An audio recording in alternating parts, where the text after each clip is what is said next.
Yo, JD here, and as you can see, this is not F1 2017 gameplay. This is F1 2018, and this was taken from the E3 stream that has happened recently.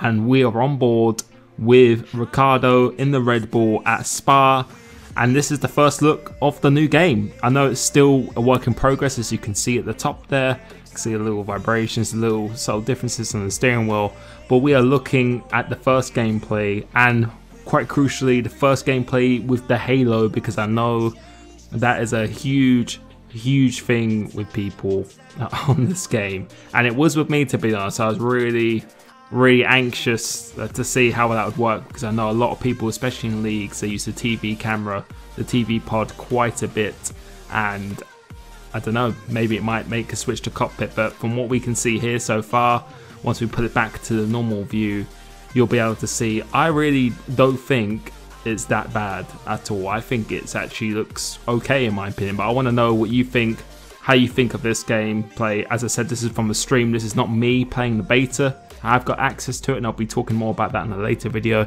We'll go skip down here now, and I think the guy is definitely on a controller from what I can see from the inputs here.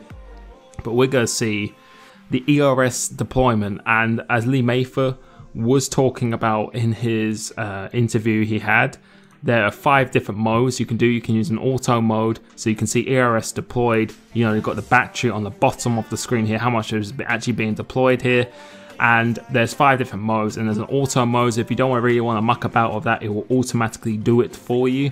But I'm guessing a lot of people will be using the manual mode, and I suspect it will be much faster. And just running through the telemetry menus here, Lee Mather also pointed out that tyre temperature is not only going to be the external temperature of the tyre, it's actually going to be the carcass temperature as well, which I thought was quite an interesting point, because running different levels of downforce, I know we say this every year, and I do think setups are quite varied on 2017. I think it's definitely probably more varied than it, probably the most varied I'd say it probably actually has been compared to other games. Actually really thinking about it, I think we can see even more of a variety, because if you've got to think those different types of temperatures as well, and the internal and the external as well of the actual chassis, the carcass, I feel that's going to play an even bigger part, that maybe to not run on a really aggressive setup that's really quick, but it's going to really wear down the car quite a bit. And obviously for career mode, that's going to be pretty important. But I think for league racing as well, for tyre temperatures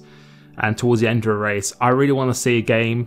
Well, I think 2017 did do that fairly well. You can pit a lap earlier than someone and still be able to pull away quite well, but on other games, if you pitted a lap later, you would really get a maximum benefit even if you were driving exactly the same. So hopefully in this game, even if you pit 2 or 3 laps earlier, I really want it to be about the driver controlling the car and to really make his tyre wear last longer, because I think even on 2017, if you pit a lap later, you're always going to have a better tyre wear, despite really what you changed on the setup compared to someone who pitted earlier than you. So I really want to see, if you pit later, you could even have better tyre wear than someone who's pitted earlier than you. I really want that element of control. But looking at this gameplay here, we can't really distinguish the handling too much. I'll be playing it myself. If I'm allowed to talk about the handling detail, I will get that confirmed by Codemasters. But we can't really take too much of the handling here, because I think he's got wing damage as well. And he's on the controller, so I'll be doing it on the pad and the wheel when I actually do this. But it looks pretty good, I think, to be honest. The track hasn't changed that much. I said working in progress, but the halo, I don't really think it doesn't really hinder the view or anything at all. I think it's pretty good, to be honest, because it lines up with the front wing pretty much perfectly at the front, just a little bit ahead of the front wing.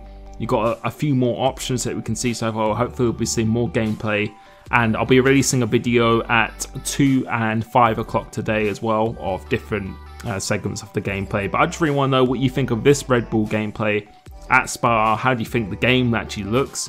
As I said, it's in the beta process at the moment, so it's still a lot of work in progress still before the game comes out, which is in just over 2 months' time. But what do you really think of the halo? And apparently there is an option to actually remove it as well, unless my eyes have just completely deceived me, but that's what I've read and seen so far. But to be honest, I think it looks okay, to be honest. And you can see they've got the hyper soft tyre as well, the pink tyre here.